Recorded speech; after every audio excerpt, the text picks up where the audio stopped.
بسم الله الرحمن الرحيم والصلاة والسلام على أشرف المرسلين. Salam alaikum, bonjour tout le monde.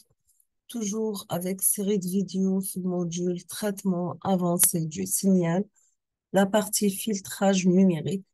Aujourd'hui, on va voir ensemble les filtres de type R et I, ou bien ce qu'on appelle les filtres à réponse impulsionnelle finie.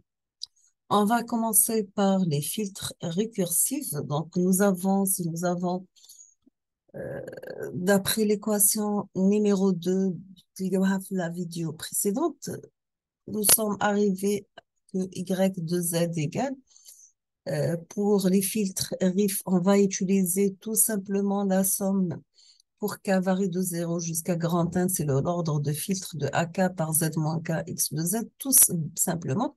Les BK sont nuls, mais pour les filtres RII, nous avons que Y de Z égale une somme pour K varie de 0 jusqu'à grand N de AK par Z moins K X de Z, plus une deuxième somme de BK par Z moins K pour K varie de 0 jusqu'à grand N.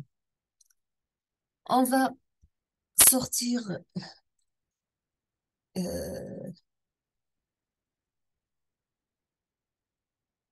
Y de Z comme facteur. Donc, ici, c'est faux. Donc, c'est normalement la somme de BKZ moins K multipliée par Y de Z. C'est normalement la même ligne, d'accord? Si on veut sortir Y de Z comme facteur, ça reste 1 moins la somme des BK par Z moins K. K varie de 1 jusqu'à grand M pour les pôles et pour les zéros. Donc, K varie de 0 jusqu'à grand M de AKZ moins K X de Z. Dans ce cas, on arrive à la fonction de transfert h de z qui est égale tout simplement une somme pour k varie de 0 jusqu'à grand N de ak par z moins k divisé par 1 moins la somme des bk z moins k. Donc, toujours h de z, c'est y de z divisé par x de z. On peut mettre ça sous forme de numérateur en z divisé par un dénominateur en z qui est différent bien sûr de 1. Nous avons une remarque que les filtres R et I ne sont pas toujours stables. Maintenant, on passe à la synthèse des filtres R et I. Premièrement, nous avons l'invariance de la réponse impulsionnelle. Deuxièmement, nous avons l'approximation linéaire par dérivée. Nous avons troisièmement une approximation bilinéaire à travers un intégral. On va commencer par, premièrement, si nous avons H de Z, l'ordre de filtre et son Butterworth, on va commencer par un filtre qui a H de S est égal à 1 sur 1 plus S, et le deuxième Butterworth de type 2 a pour H de S égale 1 sur 1 plus S au carré. Sachant que S de S, on appelle ça une fonction de transfert du filtre analogique normalisé. On passe au choix du gabarit. On va commencer par dénormaliser H de Z. Si on va poser S égale à P sur la pulsation de coupure oméga C pour un passe bas, S est égal l'inverse, ça sera oméga de coupure, la pulsation de coupure divisée par P pour un passe haut. Donc, pour normaliser un passe bas, nous avons H de S qui est égal à 1 sur 1 plus S. On va faire le passage S-P. Dans ce cas, on aura H de P est égal normalisé 1 sur 1 plus. On va remplacer S par P sur la pulsation de coupure. Et on va calculer la transformée de la place inverse pour arriver au lieu de H de P, on aura H de T. Et au lieu H de T, on va faire l'échantillonnage pour arriver à H de N par la période d'échantillonnage. Deuxièmement, à travers une méthode linéaire, on va poser P est égal à 1 moins Z moins 1 divisé par la période d'échantillonnage. On va faire le passage domaine laplacien et jusqu'au domaine Z, H de Z. Maintenant, si vous avez par exemple X de T qui passe à travers H de T pour arriver à une sortie dérivateur qui est égale à la dérivée de l'entrée par rapport au temps, si on va faire Laplacien, dans ce cas, vous aurez X de P l'entrée, H de P qui est égal à P, on aura que Y de P est égal à P par X de P. Maintenant, si nous avons une entrée X de N par une période d'échantillonnage qui passe à travers un filtre de réponse impulsionnelle H de NTE à la sortie YNTE, donc on va faire le passage domaine Z de l'entrée, de la réponse du filtre et signal de sortie.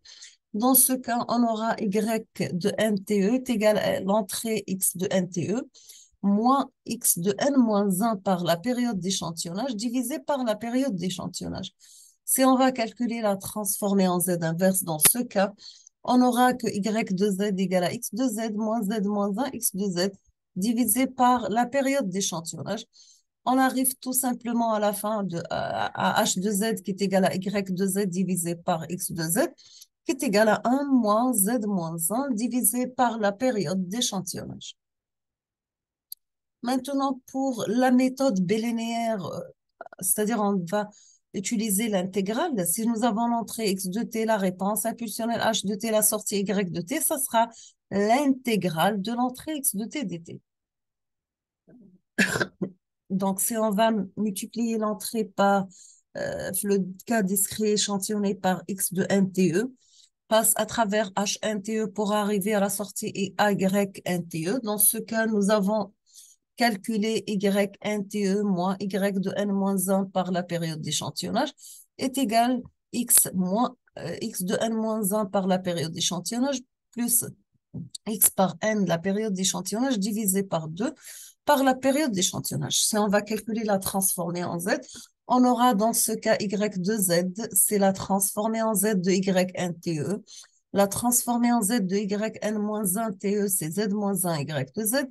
La transformée en z de x n moins 1, c'est z moins 1 x de z. La transformée en z de x n TE, c'est x de z. Donc, divisé par TE et multiplié par la période d'échantillonnage.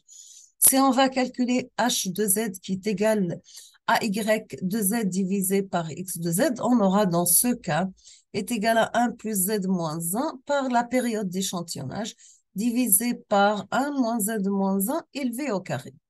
Pour l'intégrateur h de z, a pour transformer en z 1 sur p.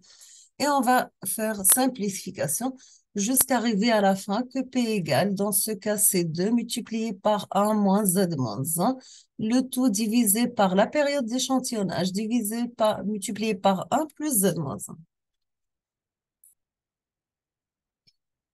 Maintenant, on passe au domaine de convergence. Si vous avez la valeur absolue de z, elle est supérieure ou égale à R, on vous demande de déterminer les pôles PI. Donc, il faut que la valeur absolue de z doit être supérieure ou égale au supérieur de la valeur absolue de pôle, sachant que PI, bien sûr, d'ordre I, sachant que I varie de 1 à n. Grand N, c'est le nombre de pôles. Si on va parler côté stabilité, si nous avons la valeur absolue des pôles inférieure à 1, quels que soient les pôles, dans ce cas, notre système il est stable. Si maintenant nous avons la valeur absolue des pôles égale à 1, c'est la limite de stabilité. Mais si nous avons un pôle multiple, dans ce cas, la valeur absolue de pi égale à 1, on peut arriver que notre système n'est pas stable. On va prendre un exemple. On va prendre l'ordre grand N égale à 40 pour un filtre RIF et grand N égale à 6 pour un filtre de type RII ou bien un filtre de type réponse impulsionnelle infinie. Et voici H de F et on vous demande de choisir le Butterworth correspondant. Sachant que grand N, c'est l'ordre de filtre. Donc, il faut choisir selon le gabarit. On va commencer par le choix de grand N. On voit bien ici pour la bande passante qui la somme de delta F plus 1 plus sigma 2, on trouve beaucoup d'ondulations, sachant que la bande de transition est égale à la variation de fréquence qui est égale à la fréquence A moins la fréquence B. Ça, c'est la bande de transition. Pour la bande passante, c'est égal à moins 20 log de 1 plus sigma 1. Et la bande d'atténuation est égale à moins 20 log sigma 2. Et la fréquence de coupure est égale à la variation de delta F sur 2. Maintenant, si on passe aux équations de différence, si vous avez y de n mais la forme de ak par x de n-k plus la somme des bk yn-k, nous avons qu'un filtre câblé ou bien ce qu'on appelle hardware. Il a besoin d'un multiplieur, additionneur, registre à décalage, etc. Si nous avons H2Z la forme d'une somme pour k varie de 0 jusqu'à grand N, sachant que grand N, c'est le nombre maximum de Z, par HKZ-1.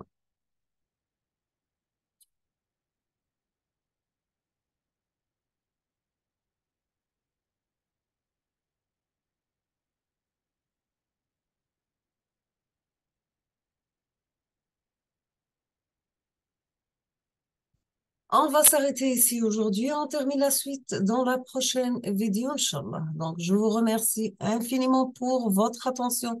N'hésitez pas si vous avez des questions et à la prochaine vidéo, Inch'Allah. Merci beaucoup.